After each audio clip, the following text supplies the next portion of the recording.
माता शबरी कह रही हैं, ओ मेरी झोपड़ी के भाग आज खुल जाएंगे, राम आएंगे। मेरी झोपड़ी के भाग आज खुल जाएंगे, राम आएंगे। राम आएंगे, आएंगे, राम आएंगे। राम आएंगे, आएंगे, राम आएंगे। मेरी झोपड़ी के भाग आज खुल जाएंगे, राम आएंगे। दोनों हाथ उठा के। जय श्री राम।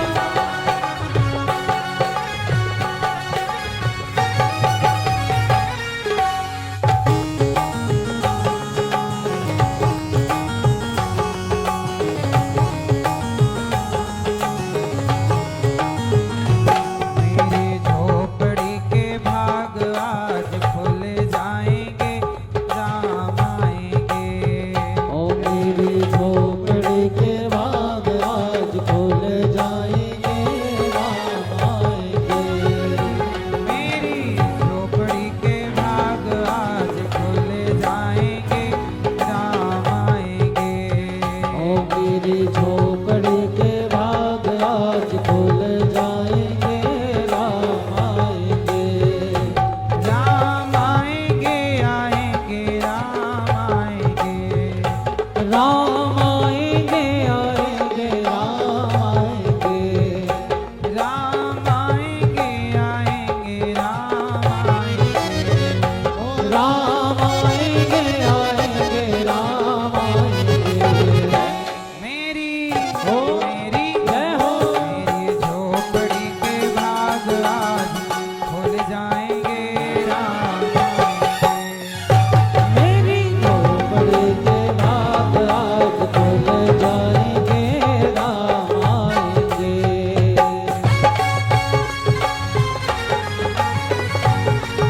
जय हो।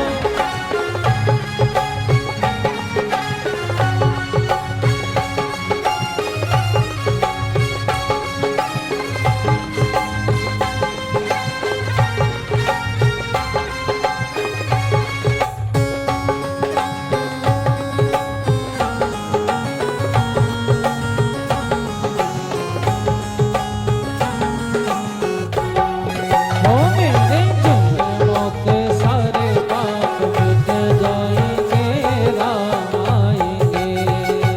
मेरे जन्मों के सारे पाप मिट जाएंगे, राम आएंगे। मेरे जन्मों के सारे पाप मिट जाएंगे, राम आएंगे।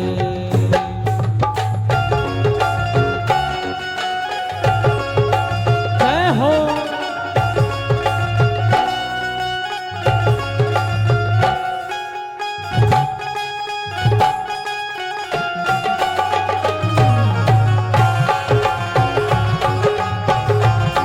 जय श्री राम।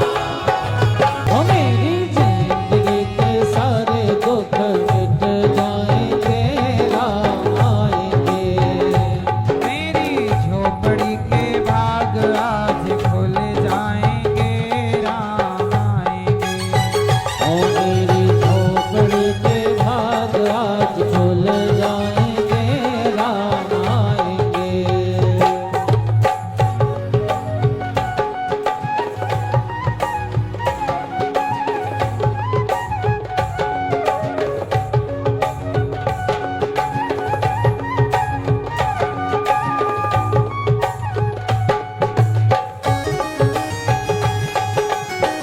जय हो।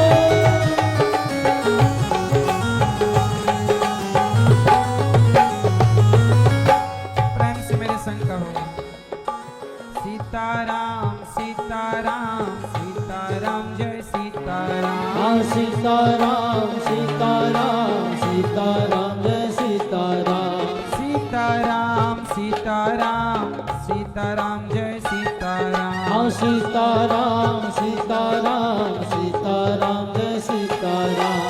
राधे श्याम राधे श्याम राधे श्याम,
राजा रामचंद्र भगवान की जय।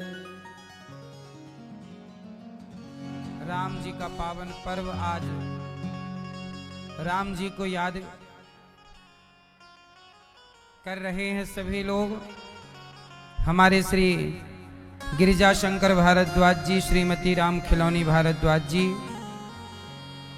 परीक्षित बन के आज भगवान की दिव्य भागवत कथा का पंचम दिवस श्रवण कर रहे हैं। आपके पुत्र राहुल भारद्वाज जी, कंचन भारद्वाज जी, अजय राधिका शर्मा जी और विकास किरण पुरोहित जी, श्रीमान राजेश रश्मि पुरोहित जी आप समधी जी हैं और समस्त भारद्वाज परिवार करतार नगर दिल्ली से आए हैं। यहाँ भागवत जी के पोथी पाठ भी बैठे हैं और आप अपने पितरों के कल्याण के लिए भागवत जी का पाठ करा रहे हैं। आगामी भागवत जी के पोथी पाठ 11 अप्रैल से 17 अप्रैल तक होंगे। आप भी जो पोथी पाठ कराने वाले परिवारी जन हैं, जो यहाँ आए हैं, जो घर पर बैठकर सुन रहे हैं, आप लोगों ने बड़ा पुण्य किया अपने पितरों के कल्याण के लिए। अब शांत चित्त से सुनिएगा। सब लोग प्रेम से कहो, सबको राधे राधे। आप लोग बैठ जाओ और शांत, मैया बैठ जाओ, शांति से बैठो। श्री गिरिजा शंकर जी और श्रीमती राम खिलौनी मैया, आपने अपनी 21 पीढ़ी को तार लिया है भागवत से।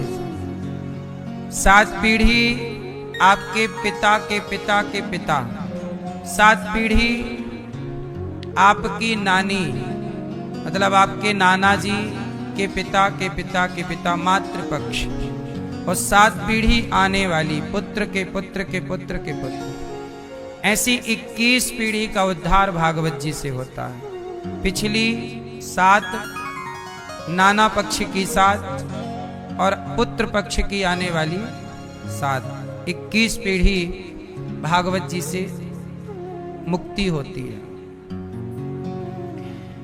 अब 21 पीढ़ी से ज्यादा किसी के पूर्वज यदि इंतजार कर रहे हों कि आप उनके नाम का पुण्य करो, इसलिए हम कहते हैं कि भागवत सुनते रहो। सदा सेव्या श्रीमद् भागवती कथा। भागवत कोई एक बार सुनने का विषय नहीं है। एक बार सुन लिया चलो ठीक है, ना से अच्छा है कि एक बार, पर सत्संग सदा सेव्या भगवान की कथा नित्य सुननी चाहिए। रोज थोड़ा, 1 घड़ी आधे घड़ी, आधे की पुनियाद, तुलसी चर्चा राम की हरहि कोटि अपराध। थोड़ा पानी रोज पीते हो, भोजन रोज करते हो, सत्संग भी रोज करो। सत्संग क्या करेंगे मैया, क्या करेंगे? नित्य अच्छे काम रोज करने चाहिए, बुरे काम नहीं करने चाहिए। अब राम जी की पावन कथा कल कुछ सुनाई, कुछ रह गई, आज सुनते हैं। आप कितने लोग राम जी को जानते हैं? कौन है राम जी? कितने राम हैं हमारे सनातन धर्म में? जोर से, जोर से। हमारे सनातन धर्म में 3 राम की कथा है।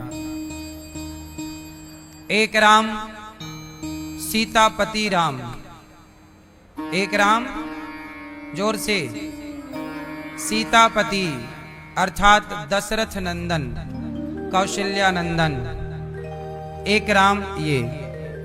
दूसरे राम बलराम, दूसरे राम बलराम, और तीसरे राम परशुराम।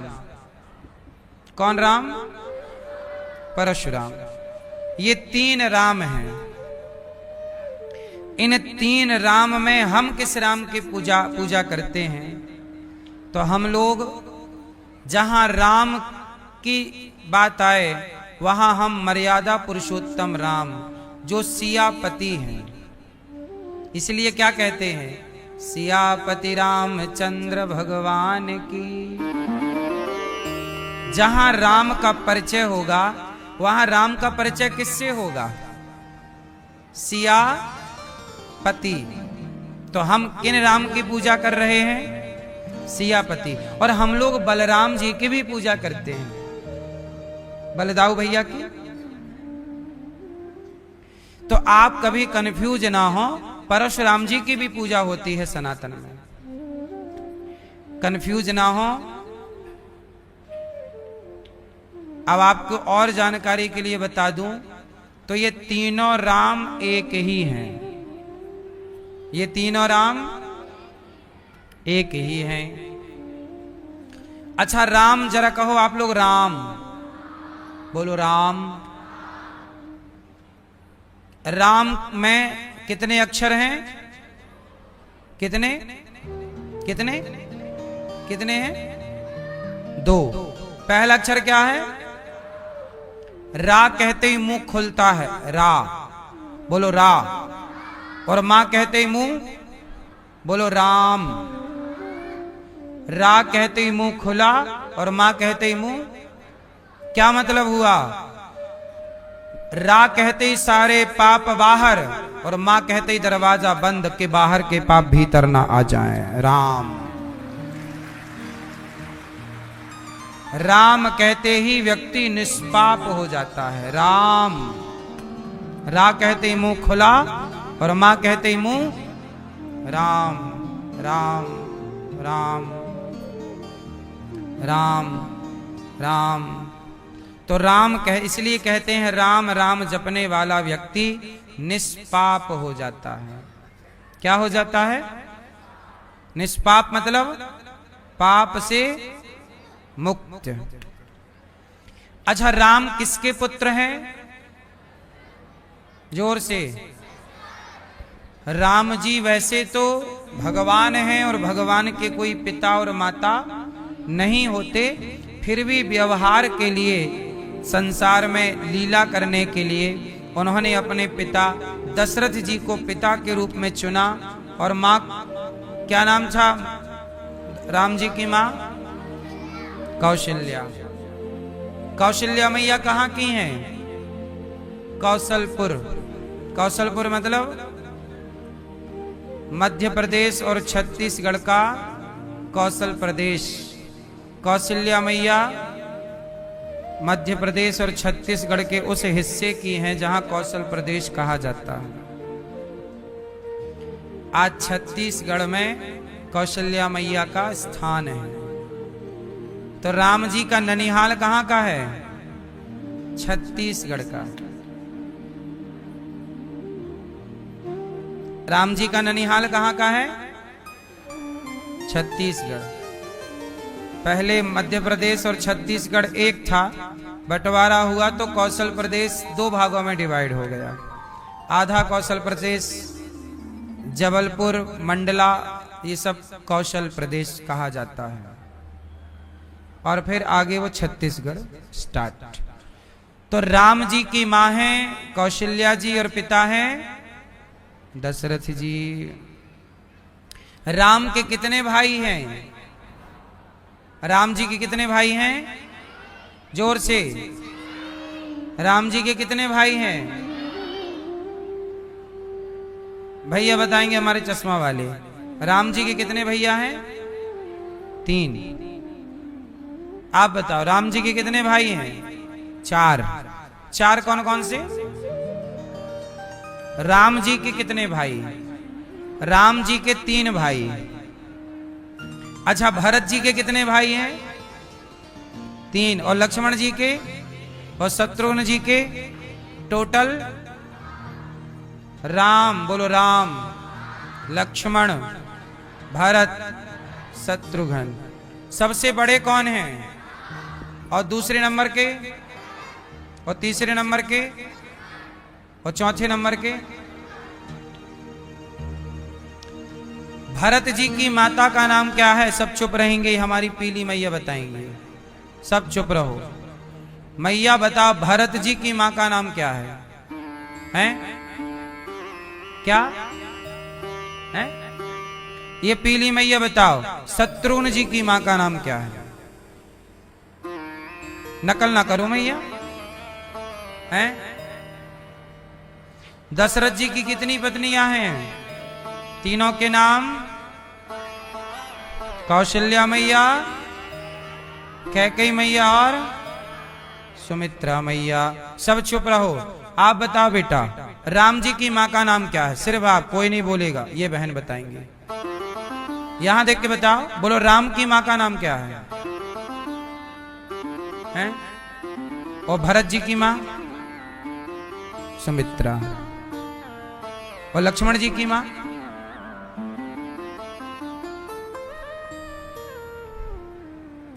नहीं पता बच्चों को। ये छोटे छोटे बच्चे ज्यादा होशियार हैं।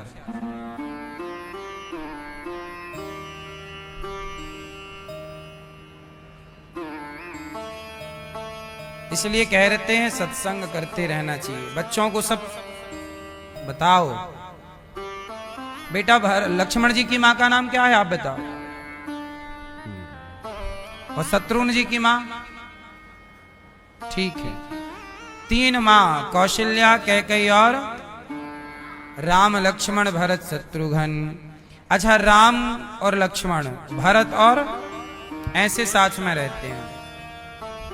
एक दिन क्या हुआ कि राम जी जनकपुर गए, तो रास्ते में ना एक पत्थर मिला जो एक स्त्री की तरह था। किसकी आकृति थी? आपको पता है वो पत्थर कौन था? कौन था वो? कौन था बेटा? अहिल्या। कौन था वो? अहिल्या माता अपने पति के शाप के कारण क्या बन गई? क्यों बेटा? किस अहिल्या जी को शाप किसने दिया था पत्थर का होने का? अहिल्या के पति का नाम बताओ क्या था? गौतम ऋषि की पत्नी अहिल्या। अहिल्या काय की बन गई थी? क्यों बन गई थी?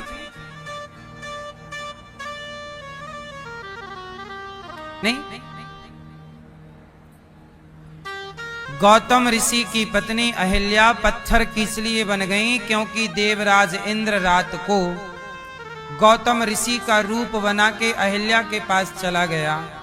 गौतम ऋषि को पता चला कि मेरी पत्नी इंद्र के साथ थी, तो शाप दे दिया कि जाओ, तुम पराये पुरुष को और अपने पति को पहचान ना पाई, जाओ हम आपको शाप देते हैं, पत्थर की हो जाओ। कहा कि प्रभु कब तक पत्थर की रहूंगी, क्या मेरा उद्धार नहीं होगा? तब कहा कि आपको राम जब अपने चरणों की रज का स्पर्श कराएंगे तो राम के चरणों की रज से आपका उद्धार हो जाएगा। क्योंकि चरित्र बिगड़ा है, तो बिगड़े हुए चरित्र को ठीक कौन करेगा? बना हुआ चरित्र। तो राम चरित्रवान है, तो चरित्रहीन भी चरित्रवान से पवित्र हो जाता है। गौतम ऋषि की नारी का चरित्र इंद्र ने बिगाड़ना चाहा और चरित्र पर कलंक लगा, तब राम जी ने अहिल्या का चरित्र पवित्र कर दिया अपने चरणों की रज से, और वह पत्थर से क्या हो गई? पुनः नारी हो गई और पति के लोक को चली गई। तो राम जी ने किसका उद्धार कर दिया? अहिल्या का उद्धार कर दिया। ये अहिल्या की बेटी का नाम है अंजनी, और अंजनी के पुत्र का नाम है हनुमान। अब राम जी आगे गए और राम जी का विवाह किनके साथ हुआ? सुनो, सब चुप रहना, हम जिससे पूछेंगे बताएंगे, ठीक है? आप बताओ। हाँ, आपके पीछे वाली बहन बता, राम जी की पत्नी का नाम क्या है? और भरत जी की पत्नी का? और शत्रुघ्न जी की पत्नी का? राम लक्ष्मण भरत शत्रुघ्न सबका एक साथ विवाह हो गया। अच्छा, राम जी के विवाह से पहले राम जी को क्या तोड़ना पड़ा था? धनुष तोड़ करके। अच्छा, क्यों तोड़ना पड़ा धनुष? ये धनुष क्यों तोड़ा राम जी ने? धनुष तोड़ोगे तभी विवाह होगा, नहीं तोड़ोगे तो? क्या मतलब है, क्या मैसेज है हमें और आपके लिए? धनुष क्यों तोड़ना पड़ेगा? आजकल आप लोग धनुष ही तो नहीं तोड़ते, इसलिए तलाक हो जाता है। राम जी ने धनुष तोड़ के विवाह किया तो तलाक नहीं हुआ। ये धनुष क्या है? विवाह के पहले धनुष मतलब अभिमान। धनुष अभिमान का प्रतीक है। विवाह के बंधन में बंधने से पहले अपने जीवन के अभिमान को तोड़ देना चाहिए। जो अभिमान को तोड़कर विवाह करेंगे उनका रिश्ता चलेगा, और अभिमान नहीं टूटेगा तो वह अभिमान रिश्ते को तोड़ डालेगा। समझाए थे ना हम एक दिन कि तलाक एटीट्यूड के कारण होते हैं, अभिमान ईगो के कारण होते हैं। इसलिए राम जी ने पहले क्या तोड़ा? आप भी विवाह से पहले अपने अभिमान को तोड़ दीजिएगा। राम जी गए, सिया जी ने माला पहनाया, राम जी ने भी माला पहनाया और विवाह संपन्न हुआ। राम जी का विवाह सीता मैया के साथ, भरत जी का विवाह माता मांडवी के साथ हुआ। लक्ष्मण जी का विवाह माता उर्मिला के साथ, और शत्रुघ्न जी का विवाह माता श्रुतकीर्ति किनके साथ हुआ? चारों भाइयों का विवाह हुआ। अच्छा, विवाह करना जरूरी है या नहीं?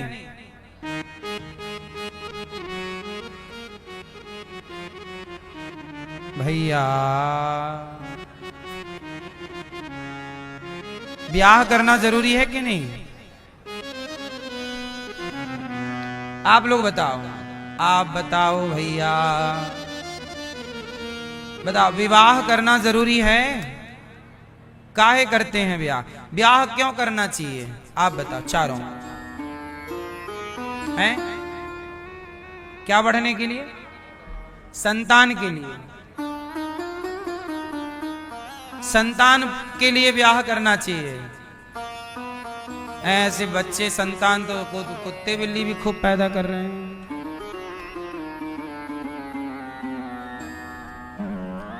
ब्याह क्यों करना चाहिए? संतान के लिए।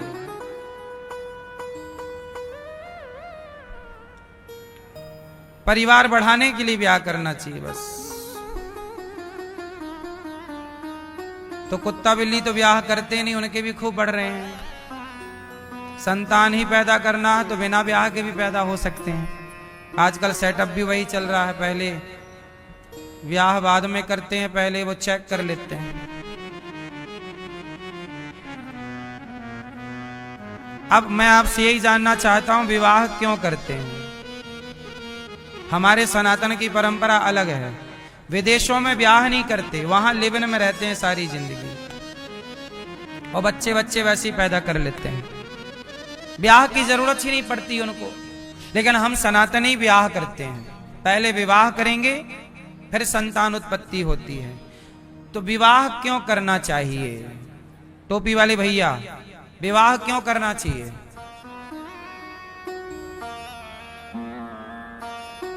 हाँ, सही है। विवाह इसलिए किया जाता है सनातन में कि विवाह से हम पति पत्नी को सनातन में यज्ञ का अधिकार प्राप्त होता है। आप बिना विवाह के यज्ञ नहीं कर सकते। आपको यज्ञ करने का अधिकार तब मिलता है सनातन में जब आप विवाह हो। गृहस्थ ही यज्ञ कर सकता है, वरना गृहस्थ के अतिरिक्त कोई भी स्त्री और कोई भी पुरुष यज्ञ का अधिकारी। इसलिए हमारे यहाँ विवाह क्यों होता है? यज्ञ के अधिकार के लिए विवाह होता है। रही बात संतान उत्पत्ति, तो दशरथ जी ने संतान पहले उत्पन्न किया कि यज्ञ पहले किया? दशरथ जी ने पुत्र उत्पन्न करने से पहले क्या किया था? क्या किया था? सनातन का नियम है पहले यज्ञ करो, और यज्ञ करने के बाद दशरथ जी ने संतान उत्पत्ति की। तब उनकी संतान श्रेष्ठ हुई और राम कहलाए और जगत का कल्याण किया। आप श्रेष्ठ संतान चाहते हैं तो यज्ञ करिए, और यज्ञ के बाद गृहस्थ में प्रवेश करिए, अर्थात गृहस्थी बनिए, विवाह कर। इसलिए हमारे यहाँ मंडप के नीचे ही पंडित जी यज्ञ कराते हैं। वो यज्ञ होता है स्वाहा, तब उसी अग्नि के साथ फिर फेरे पड़ते हैं ना, अग्नि परिक्रमा होती है। इसका अर्थ है कि हमारे यहाँ विवाह मतलब एक यज्ञ, विवाह ही अपने आप में एक यज्ञ है, ठीक है। लेकिन आजकल विवाह को यज्ञ ना समझकर मूर्खों ने शराब का अड्डा बना दिया है। आजकल बेटी के ब्याह में लड़की का बाप शराब के वो खुलवा देता है काउंटर के, ये लो भाई शराब यहाँ है, चिकन बिरयानी यहाँ है, अंडा यहाँ है, मुर्गी यहाँ, मछली यहाँ। बोलो हाँ, आजकल शादी ब्याह में पूरी सुविधाएं होती हैं, शराब भी होती है। शराब शादी ब्याह में तो हमने सुना मैयाएं भी खूब पीती हैं दारू, सुना बस है, देखा नहीं है। आप कंफर्म करा सकते हैं हमें, क्यों मैया? शराब वराब आप लोग शादी ब्याह में लेती तो नहीं हो? नहीं, पर सुना है मैंने कि माताएं भी शादियों में शराब वराब पीने लग गई हैं। सही है गलत है? उत्तर सुनो, सही है गलत है? महिलाएं भी शराब पीने लग गई हैं, बात सही है कि गलत है? जोर से, सही है?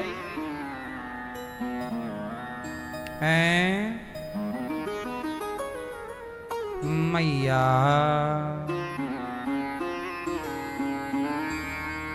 अच्छा ये बताओ, बेटी के विवाह में बारातियों को शराब पिलाना ये सही है कि गलत है? आप लोगों के यहां जब बेटी का, मैया एक बार आ गई अब का भूल गई? अच्छा मिठाई ले लो, जाओ जल्दी बैठो। ले ढक्कन खुलेगा तब ना भगवान खाएंगे, ढक्कन बंद कर दी मैया, खुद नहीं चाहती कि भगवान खाए, कंजूस मैया। ढक्कन बंद कर दी, भगवान पूरी ना खा जाए।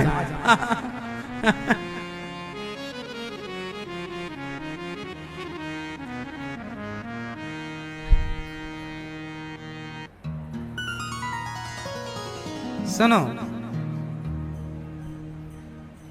ये बताओ विवाह कैसे होता था और कैसे होना चाहिए? विवाह में मर्यादाएं हों, शादी ब्याह करो, बेटी का आप दान कर रहे हैं, कन्यादान। 16 संस्कारों में एक संस्कार होता है पाणी ग्रहण संस्कार, जिसे विवाह संस्कार भी कहते हैं। वहां संस्कार है सनातन का, वहां यज्ञ है सनातन का। वहां दारू का क्या काम, वहां मांस का क्या काम?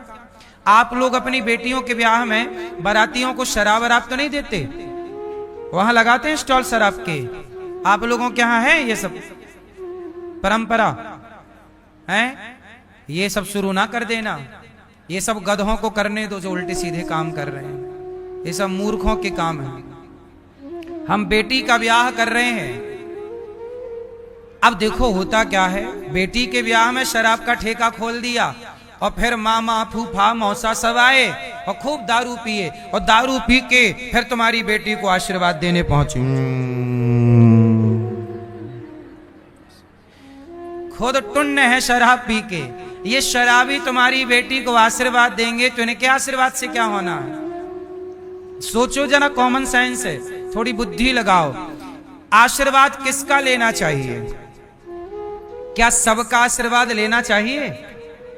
उत्तर जोर से, सबका आशीर्वाद नहीं लेना चाहिए। हम जिनका आशीर्वाद लेते हैं उनके गुण हम में आते हैं। आशीर्वाद क्यों लिया जाता है? पांव क्यों छुए जाते हैं? ताकि अच्छे आचरण वाले व्यक्ति को प्रणाम करेंगे तो उनका गुण हमारे भीतर आएगा। अब शराबियों का आशीर्वाद लोगे,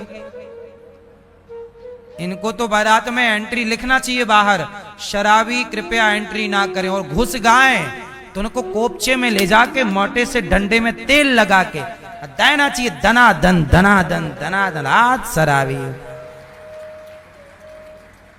खूब मारो, इनके लाल कर दो, लाल बंदर हो जाए। फिर बता,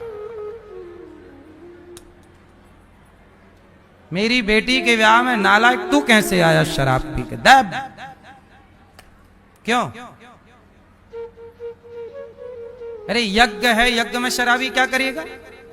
बोलो हाँ। शराबियों का प्रवेश नहीं होना चाहिए बेटी के ब्याह में। बेटी को आशीर्वाद किसी साधु संत का, योग्य सुयोग्य लोगों का मिलना चाहिए। शराबी का आशीर्वाद हम क्या करेंगे अपनी बेटी के लिए? क्या कहते हैं, सही है गलत है? इसलिए हमारे यहां विवाह में होता है समधि। विवाह के बाद क्या बन जाते हैं बताओ? समधि किसे कहते हैं? समधि किसे कहते हैं? हैं?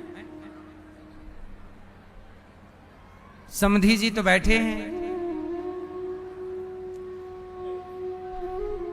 हाँ, समधि जी बताएंगे समधि किसे कहते हैं? बताओ समधि किसे कहते हैं? हैं?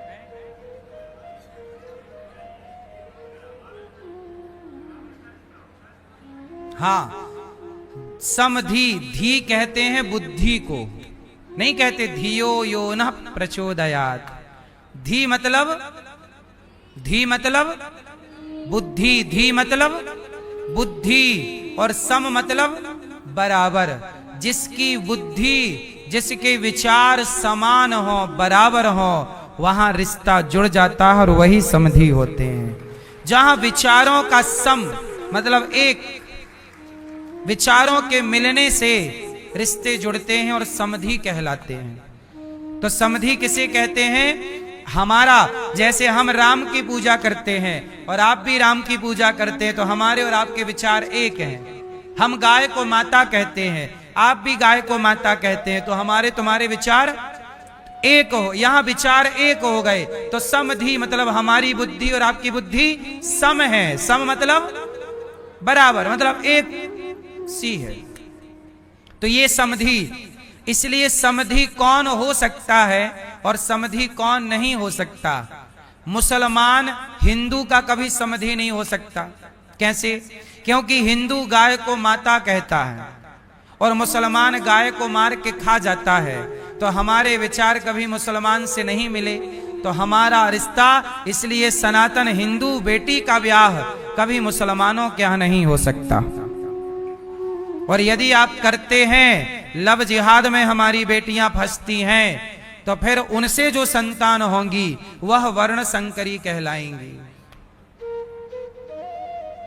इसलिए हिंदू बेटियों को विवाह कदापि वहां नहीं करना चाहिए जहां आपकी गाय को वो लोग मार कर खा जाते हैं, गाय का मांस मुंह पे ठूंसते हैं। इसलिए ब्राह्मण का विवाह ब्राह्मण में, क्षत्रिय का विवाह क्षत्रिय में, वैश्य का विवाह वैश्य में और शूद्र का विवाह शूद्र में। यही सनातन की मूल परंपरा है। इस परंपरा का उल्लंघन नहीं करना चाहिए किसी को। हिंदू का विवाह हिंदू में, मुसलमान का विवाह मुसलमान में, ठीक है? ना मुसलमानों की बेटियां लेनी चाहिए, ना मुसलमानों की को बेटियां देनी चाहिए। यही है व्यवस्था। अपने अपने में रहो। बोलो हाँ। मर्यादाएं, हम सनातनी लोग इतने मजबूत विचारधारा के रहे हैं, इसलिए हजारों साल ये देश गुलाम होने पर भी सनातन जिंदा है, क्योंकि सनातन की प्लानिंग इतनी अच्छी हमारे पूर्वजों ने कर रखी है कि गुलामी के इतने लंबे अरसे बाद भी सनातन जिंदा खड़ा है। और आजकल क्या चलता है, जिससे मन करे ब्याह कर लो। आजकल का नारा है, जब प्यार किया तो डरना क्या, जब प्यार किया तो। लड़कियां क्या कहती हैं, प्यार किया कोई चोरी नहीं की।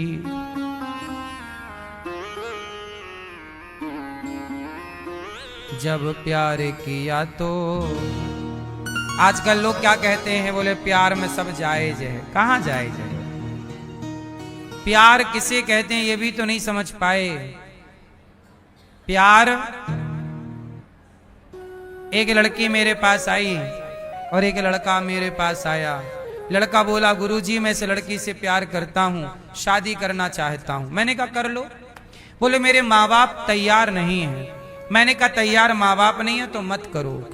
बोला नहीं मैं प्यार करता हूं, ब्याह इसी लड़की से करूंगा। मैंने कहा फिर तुम्हारे माँ बाप का क्या होगा? बोला माँ बाप को मैं छोड़ दूंगा। मैं उस लड़की की तरफ देखकर बोला, देख रही हो बहन, जो अपने माँ बाप का सगा ना हो सका, जो माँ बाप के प्यार को ना समझ पाया, वो तेरे प्यार को क्या समझ पाएगा? मेरी बहनों याद रखना, जो लड़का अपने माँ बाप के प्यार को, बताओ माँ बाप प्यार करते हैं कि नहीं बच्चों से? उत्तर दो। माता पिता बेटी से प्यार करते हैं कि नहीं? उत्तर जोर से। आपके माता पिता आपको प्यार करते हैं? अच्छा, आपके माता पिता लड़कों को प्यार करते हैं, बेटे को? बोलो। जरा सोचिएगा कि जब आप अपने माता पिता को छोड़ सकते हैं, अर्थात लड़का लड़की क्या कहते हैं, मम्मी पापा को माता पिता को छोड़ देंगे, अपन भाग चलते हैं। जरा सोचो, जो अपने पिता के प्यार को ना समझ पाया, माँ के प्यार को ना समझ पाया या समझ पाई, वो तुम्हारे और लड़का लड़की एक दूसरे के प्यार को क्या समझेंगे? प्यार का मतलब ये छोड़िए कि माँ बाप को छोड़ के भाग जाओ, माँ बाप को धोखा दे दो। क्या प्यार का मकसद धोखा देना है? उत्तर। क्या यहीं से प्यार की शुरुआत होती है, धोखे से? यदि आपके प्यार की शुरुआत धोखे से हुई है तो प्यार कहां है? वो तो धोखा है। क्या है वो? इसलिए प्यार इसे नहीं कहते, इसे स्वार्थ कहते हैं। लड़कियां आजकल पता है मोबाइल पर गेम के बहाने लड़कियां फंस जाती हैं। ऑनलाइन गेम चलता है, मोबाइल पे कोई फ्रेंड बन जाता है और वो आपकी लड़की के नंबर शेयर कर लेता है। आपको लगता बेटी गेम खेल रही है और उसका कुछ और गेम चालू हो जाता है। ऐसा होता है। ये बात हम सही कह रहे हैं, गलत कह रहे हैं? क्यों ऐसा होता है कि नहीं बेटा? हाँ या ना? ठीक ठीक से बोलो। मोबाइल के गेम में, ऑनलाइन गेमों में ये सब हो रहा है कि नहीं? इसलिए लव जिहाद का नया वर्जन है गेम। लव जिहाद का नया वर्जन क्या है? गेम से फंसाते हैं उन लोग। अभी अक्षय कुमार नहीं बोला था कि उसकी बेटी भी फंसते फंसते बची गेम के चक्कर में? बोलो हाँ। किसी का मैसेज आ गया तो ये ऑनलाइन पता ही नहीं चलता कौन है। एक मैया मेरे पास आई, उसकी लड़की यही गेम एम खेलती थी, माँ को लगे कि गेम खेल रही है। उसका एक बांग्लादेश के लड़के से संबंध हो गया, मतलब बातचीत चालू हो गई, नंबर शेयर कर लिया और बाद में वो लड़की उस लड़के के संग भाग गई, बांग्लादेश चली गई। ये सब चल रहा है संसार में। इसलिए सावधान सबको रहना है। हम कथाओं से देखो ये बातें बता रहे हैं। पता कोई भी हादसा, कोई भी ये सब चीजें बोल कर नहीं आती, पहले से सावधान रहने की जरूरत है सबको। तो विवाह किसके लिए होना चाहिए? संतान उत्पत्ति। पहले यज्ञ करो, भगवान की आराधना करो, श्रेष्ठ संतान उत्पत्ति हो। संतान क्यों चाहते हो? वंश बढ़े ये उद्देश्य नहीं है। हमने बेटा इसलिए पैदा नहीं किया कि वो अपना वंश बढ़ाए। 100 बच्चे पैदा करके क्या करेंगे? भगवान से कहते हैं प्रभु एक ही ऐसी संतान देना जो राष्ट्र की सेवा करे, समाज के काम आए।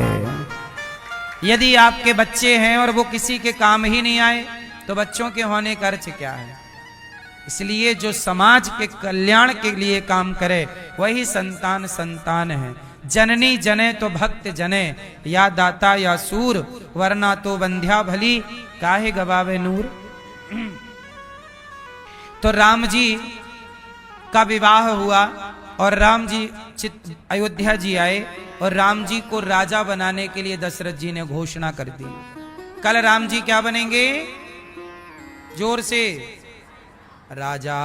और जब कल आया तो राम जी राजा बने कि वनवास गए? जोर से, क्या मैसेज है? राम को क्या बनना है? राजा। लेकिन राजा बनने के समय कहां जाना पड़ा? इसका मतलब क्या हुआ? इसका मतलब यह हुआ कि समय कहां से कहां पहुंचा दे आपको आप नहीं जानते। इसलिए किसी बात का घमंड ना करना, क्योंकि समय सबसे बलवान कौन है? समय बलवान है। और मैं आपको पुनः एक बात कह दूं कि समय अच्छा हो या बुरा हो, राम यही सिखाते हैं कि यदि मुझे वनवास मिला है तो 14 साल राम जी वनवास में रोते रहे कि हंसते रहे। आपका भी समय बुरा आ जाए, समय बिगड़ जाए तो रोने से सुधर ना जाएगा। उस समय भी प्रसन्न चित्त से सही डिसीजन लीजिए तो वही समय यादगार हो जाएगा। राम के 14 साल याद किए जाते हैं और राम जी ने एक दिव्य मर्यादा की स्थापना की। अब यहां कुछ तथ्यों पर बात करते हैं। राम को कितने साल का वनवास हुआ?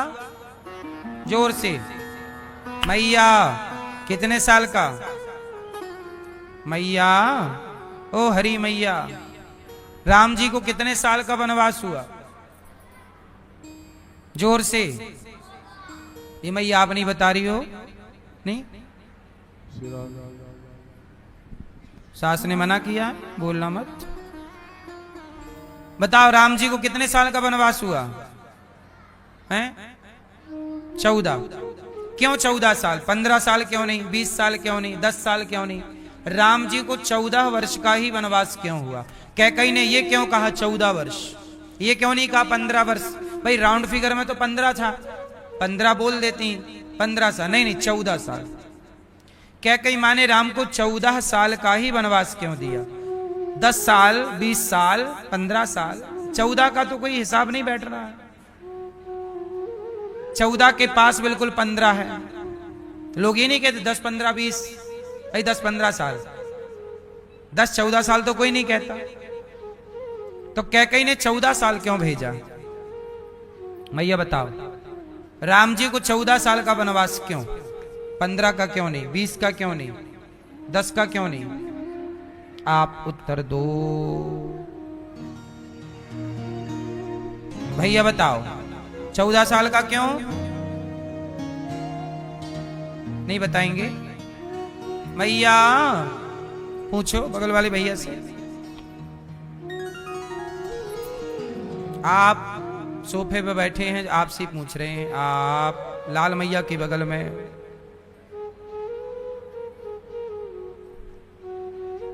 नहीं बताएंगे? नाराज हैं? राम जी को 14 साल का वनवास इसलिए हुआ क्योंकि जिस दिन राम वनवास गए उस दिन से रावण की उम्र केवल 14 साल ही बाकी थी। इसलिए 14 साल का वनवास, क्योंकि कैकई ने वनवास दिया। अच्छा, कैकई ने राम को वनवास क्यों भेजा? पहले ये प्रश्न का उत्तर दो, फिर 14 साल वाले का उत्तर अपने आप मिल जाएगा। अच्छा, कैकई ने राम को वनवास क्यों भेजा? ये तो बताओ। क्यों? क्योंकि कैकई मां के आंखों को एक बार राम जी ने बंद कर दिया। छोटे थे राम, एक दिन खेल खेल में राम जी कैकई मां के पास गए और कैकई मां की आंखों को दबा लिया ऐसे। मां, कैकई मां बोली बेटा आंखें खोलो, छोड़ो मेरी आंखें। राम जी बोले एक शर्त पे आंखें छोड़ेंगे। क्या? मैं जो कहूंगा आपको मानना पड़ेगा। कैकई मां बोली राम तुम जो मांगोगे बेटा, जो कहोगे मैं कहूंगी। क्या कहता है बोल। कैकेयी राम से बहुत प्यार करती हैं। तो राम जी बोले, मां जब मेरे पिता मुझे राजा बनाए तो आप मुझे वनवास भेज देना। राम जी ने कैकेयी मां को यह बात बचपन में कही। कैकेयी मां बोली, क्यों वनवास जाना है तुम्हें? तब पूरी बात राम जी ने बताई कि मां मुझे रावण को मारना है। अच्छा, तो रावण को तू अयोध्या से नहीं मार सकता? नहीं, मैं बिना गलती के कैसे मारूंगा? वहां जाऊंगा तो वहां योजना बनेगी, रावण गलती करेगा तब ना दंड मिलेगा। और अच्छा सच बताओ, रावण को राम जी अयोध्या से मार सकते थे कि नहीं? जोर से मार सकते थे, लेकिन एक व्यक्ति था जो अयोध्या में रह के नहीं मारा जा सकता था। बताओ कौन? जोर से, कौन भैया? मैया।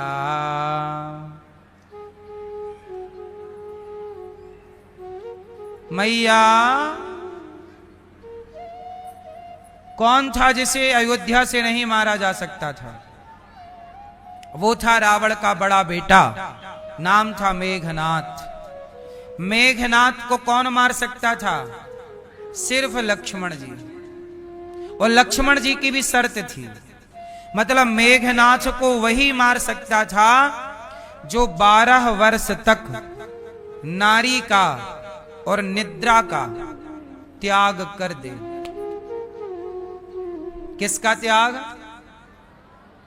जो नारी का 12 साल तक स्पर्श ना करे और नींद मतलब सोए ना, वही मेघनाथ को मार सकता है।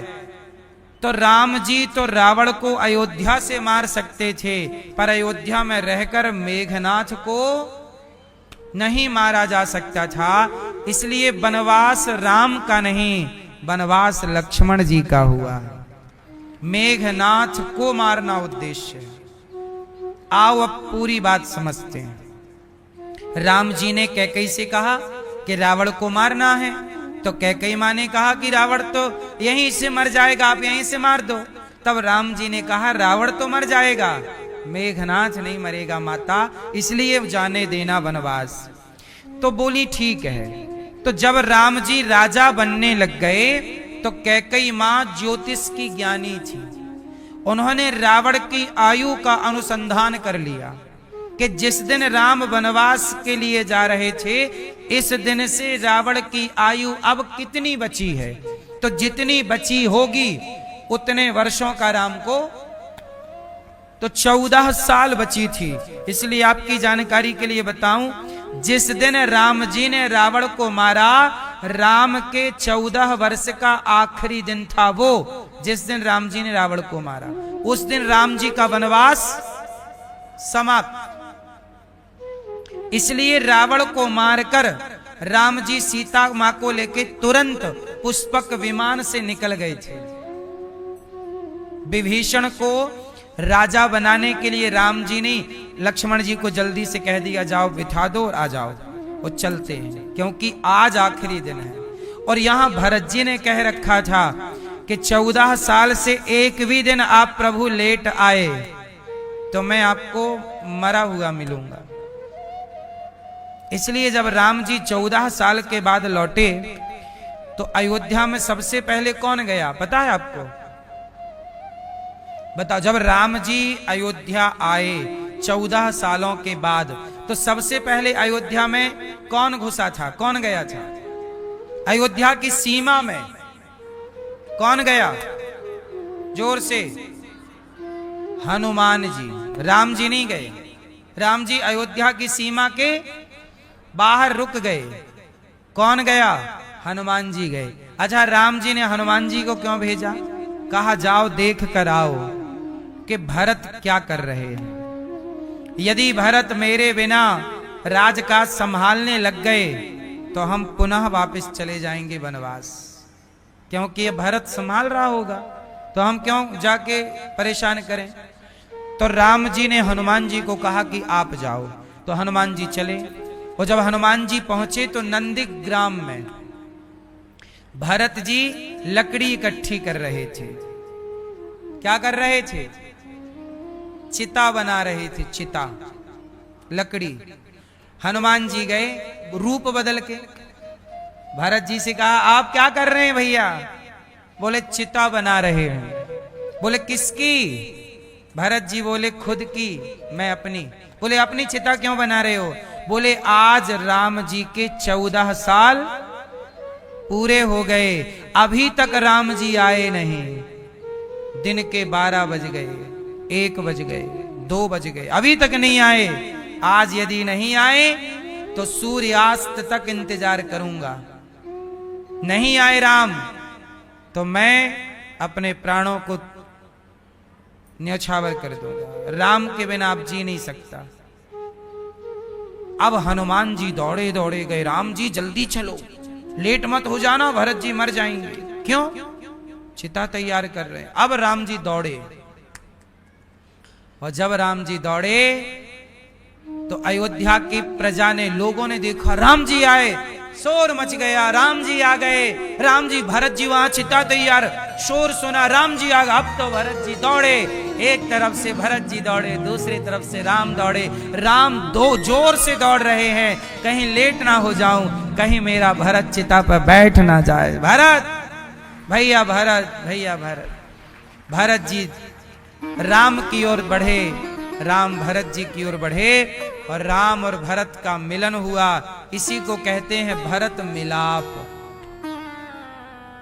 इसे क्या कहते हैं? भरत मिलाप। भरत मिलाप 2 बार हुआ, एक चित्रकूट में हुआ और एक नंदीग्राम में हुआ। एक भाई भरत जैसा है जो भैया के बिना मर रहा है, और आजकल का भाई भैया को मारने का प्लान कर रहा है। कलयुगी भाई। बोलो हाँ। तो राम जी तो 14 साल का वनवास क्यों हुआ राम जी का? क्योंकि रावण की आयु, इसलिए 14 साल का वनवास।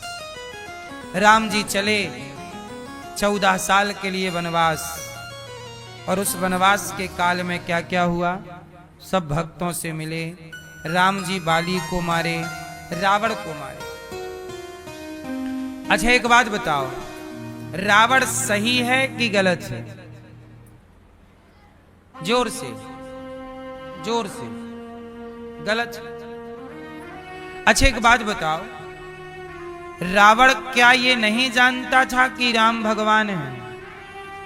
उत्तर, जानता था। अच्छा रावण ज्ञानी तो था, रावण जान भी गया था कि ये राम भगवान है। जब जान गया तो रावण ने माना क्यों नहीं? जान गया, जानता था पर मानता नहीं था। क्यों नहीं माना? रावण जानबूझकर नहीं माना। क्यों? यदि रावण मान लेता कि राम भगवान है तो रावण शरण में चला जाता, और रावण शरण में जाता तो केवल रावण का उद्धार होता। रावण समझ गया था कि जो मेरे पुत्र पौत्र हैं, 1 लाख बेटा है मेरे। रावण के बेटे कितने? और 1.25 लाख नाती। रावण बोला कि मेरे पोते 1.25 लाख हैं, बेटे का बेटा। 1 लाख पूत 1.25 लाख नाती, जिसके घर पर दिया ना। रावण बोला कि मैं शरण में जाऊंगा तो मेरा कल्याण होगा, मेरे बच्चे थोड़ी राम की भक्ति करेंगे, लेकिन राम के हाथों मर जाएंगे तो इन सबका उद्धार। सबके उद्धार के लिए ना चाह करके भी रावण ने राम से बैर किया। रावण ने जानबूझकर क्या किया? बैर। रावण जान गया कि ये राम भगवान। अच्छा ये बताओ, रावण गलत था? सीता मां को चुराया, गलत बात थी। लेकिन एक बात सुनना, रावण ने सीता जी को चुराया तो सही, पर उसने सीता जी को गलत भाव से चुराया होता तो अपने कमरे में रखता। अशोक वाटिका में क्यों रखेगा? खुले मैदान में। भाई यदि उसे गलत ही करना होता किसी स्त्री के साथ तो उसे अपने कमरे में रखता ना, महलों में रखता। बोलो हाँ। अब बताओ कि रावण ने सीता मां को पुष्प अशोक वाटिका में क्यों रखा? भैया कौन बताएगा? चश्मा वाले भैया बताओ। रावण ने सीता मां को पुष्प अशोक वाटिका में क्यों रखा?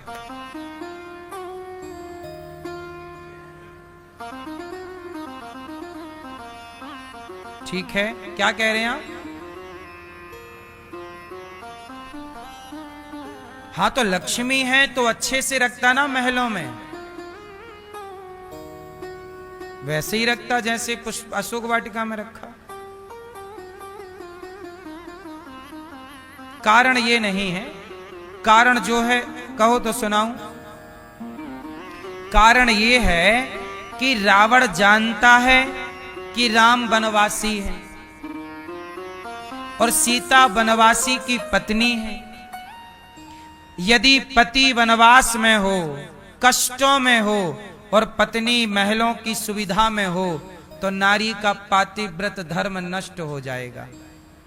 इसलिए रावण जानता था कि सीता वनवासी की पत्नी है, तो यदि पति दुख में है, वनवास में है, तो इसे भी वनवास में ही रखना चाहिए। इसलिए पेड़ के नीचे रखा, छांव में, महलों में नहीं रखा कि सीता का पातिव्रत धर्म नष्ट ना हो जाए।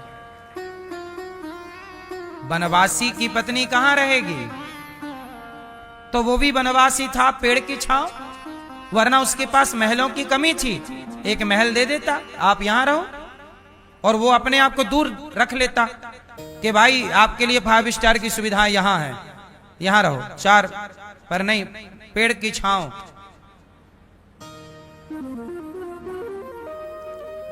इसलिए रावण ने महलों में नहीं रखा। रावण जानता था कि ये जगत जननी है।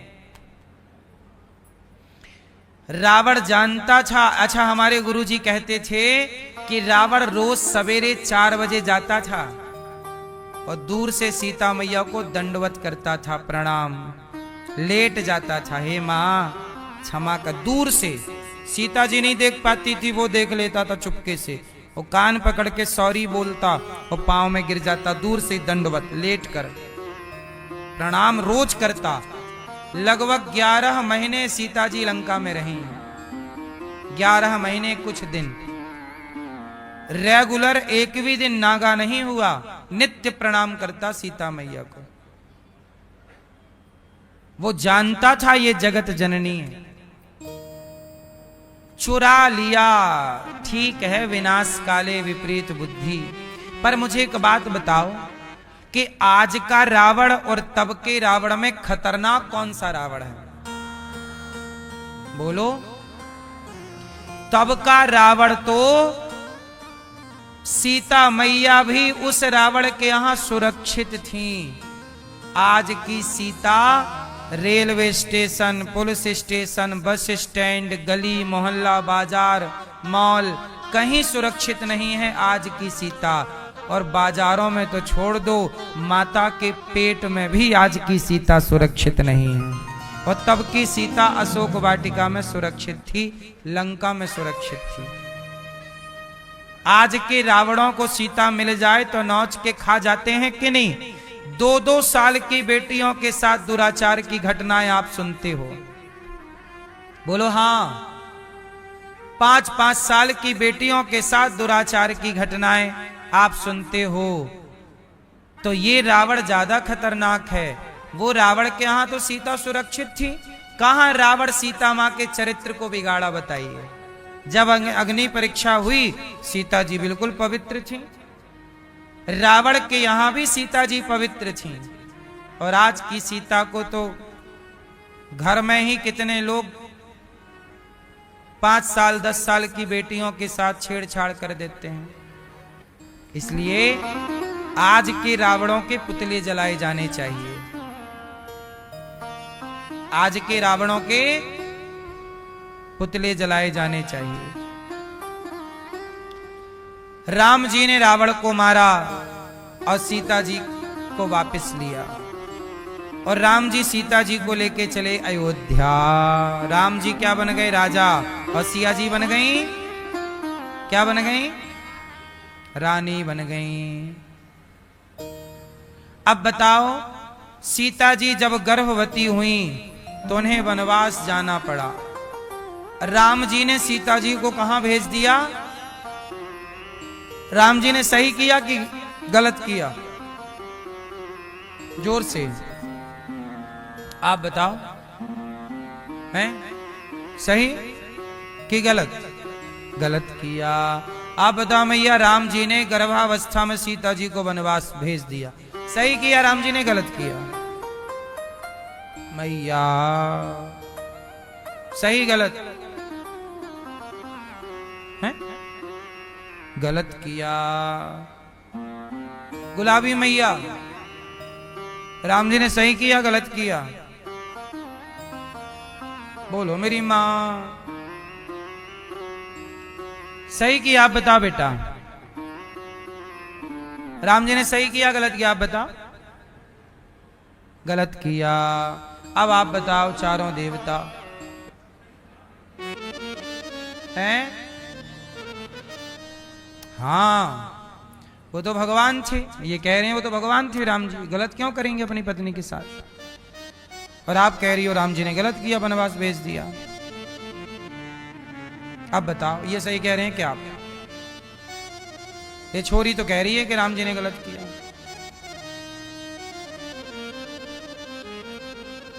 सुनो, इसलिए कहता हूं कि राम के चरित्र को जब तक ठीक ठीक पढ़ोगे नहीं, सुनोगे नहीं, तब तक आप निर्णय तक नहीं पहुंच सकते। कहो तो मैं सुना दूं, जरा सी देर और लगेगी, फिर इसके बाद राम जी का चरित्र पूरा कभी होता नहीं है, फिर भी पूरा करेंगे। राम जी ने सीता जी को कहां भेज दिया?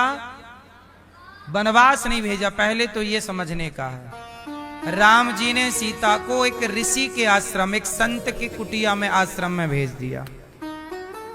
कहां भेज दिया बेटा? कौन से संत के यहां गई सीता जी? कौन के यहां? वाल्मीकि जी के यहां राम जी ने सीता जी को भेजा। ये हो गया वाल्मीकि जी का। अब सवाल खड़ा हुआ, क्यों भेजा? क्योंकि अयोध्या में एक धोबी भाई साहब अपनी पत्नी से कहते हैं कि तुम रात को कहां थी, आई नहीं? पत्नी बोली कि मैं बर्तन मांजने गई थी, काम करने, और जब आने लगी तो सरयू नदी में पानी ज्यादा होने से नाव वाले भैया ने नाव नहीं चलाई, तो मैं केवट के यहां रह गई। धोबी बोला नहीं, अब तुम रात को कहां थी मैं क्या जानूं? अब मैं तुम्हें पत्नी के रूप में स्वीकार, तुम अपवित्र हो गई, पराये पुरुष के यहां रह गई। मैं कोई राम थोड़ी हूं जो रावण के यहां सीता रहे और स्वीकार कर ले। यहां से बात शुरू हो गई। यहां से बात क्या हुई? सीता माता पर धोबी भाई साहब ने क्या लगा दिया? कलंक लगा दिया, आरोप लगा दिया। क्या आरोप लगाया? कि सीता जी तो रावण के यहां थी, पता नहीं सही है कि गलत है। अब ये चर्चा धोबी के मुंह से निकली, लोगों ने सुनी, धीरे धीरे पूरे अयोध्या में चर्चा हो गई कि सीता जी पता नहीं पवित्र हैं कि अपवित्र हैं। लोगों ने कहा कि सीता जी को अग्नि परीक्षा देनी चाहिए। सीता जी को क्या करना चाहिए? जोर से क्या करनी चाहिए? अग्नि परीक्षा देनी चाहिए। अच्छा आप लोग बताओ, जब आरोप लगा समाज का कि सीता जी सही हैं कि गलत हैं, तो सीता मैया को अग्नि परीक्षा देना चाहिए कि नहीं देना चाहिए?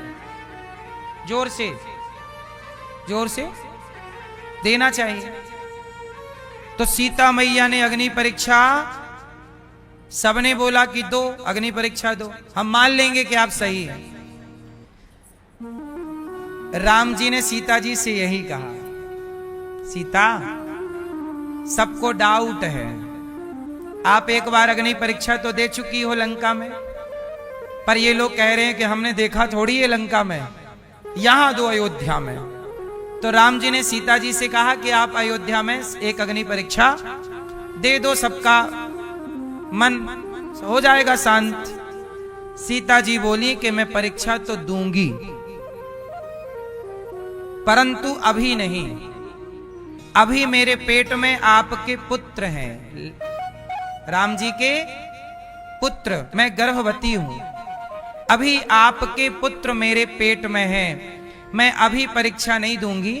अभी आप मेरे पुत्रों के जन्म के लिए कोई एक अच्छी व्यवस्था कराओ, जहां मेरे पुत्र जन्म लें और पढ़ लिख के संस्कारी हो जाएं। मैं आपके पुत्रों को संस्कारी बनाकर आपको सौंप दूं, फिर अयोध्या के लोगों को परीक्षा दूं, क्योंकि अब मुझे इस प्रजा के साथ रहना नहीं है। अब मुझे इस प्रजा के साथ, ये कौन कह रहा है? सीता मैया, मुझे इस प्रजा के साथ रहना नहीं है। क्यों? क्यों नहीं रहना? क्योंकि जिस प्रजा ने मुझ पर आरोप लगाया हो, जिसको मुझ पर भरोसा ना हो, उनके साथ रहकर करूंगी क्या? इसलिए मैं आपके पुत्रों को लौटा। अच्छा, सीता मां गर्भवती ना होती तो तुरंत परीक्षा देती, पर गर्भवती थी, सीता मैया तो चली जाएंगी। तो सीता मैया बोली मैं गई तो ये बच्चे भी चले जाएंगे, इनका दोष क्या है? पहले इनको इनके पिता के हाथों में सौंप दो। इसलिए सीता जी ने राम जी से कहा। अब जरा सुनना यहां एक विशेष बात, भैया, ओ झोला वाले भैया, भर लिए झोला में कुछ नहीं? अब कथा भर लो अपने हृदय के झोला में। सुनो, सीता जी से राम जी ने कहा कि सीता आप बताओ मैं क्या करूं? सीता जी ने कहा कि प्रभु, आपसे मैं वरदान चाहती हूं कि मेरे बच्चे इस अयोध्या में जन्म ना लें, इस राजमहल में जन्म ना लें, वरना यहां के माहौल से मेरे बच्चों के संस्कार बिगड़ सकते हैं। मैं अपने पुत्रों को संतों के कुटिया पे जन्म देना चाहती हूं। ये बात वाल्मीकि रामायण में ऑन रिकॉर्ड लिखी है। सीता जी ने खुद राम से अपने आप को वनवास जाने के लिए कहा। सीता मां ने स्वयं ने वरदान मांगा कि आप मुझे वरदान दो कि मैं अपने बच्चों को संतों के यहां जन्म दूं। राम जी ने कहा ठीक। अब इसमें राम का क्या दोष है? सीता मैया गई, वाल्मीकि जी के यहां बच्चों को लव कुश को जन्म दिया, वाल्मीकि जी ने पढ़ाया।